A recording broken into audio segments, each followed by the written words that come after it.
আমি না তোমাদের একটা কথা বলতে এসেছি।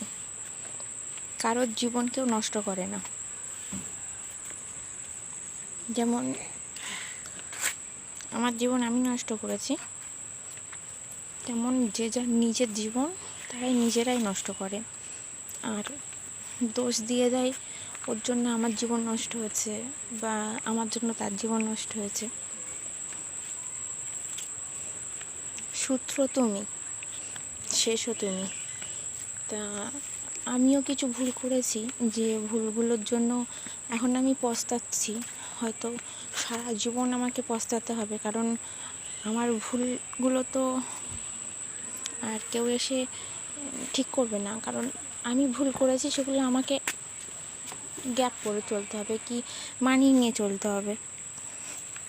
তোমার ভুল তুমি স্বীকার করো, তাহলে দেখবে সব কিছু সময়ের সাথে সাথে ঠিক তাল মিলিয়ে চলেই যাবে। আরে এভাবে না গেলে জীবন কিভাবে কাটবে বলো?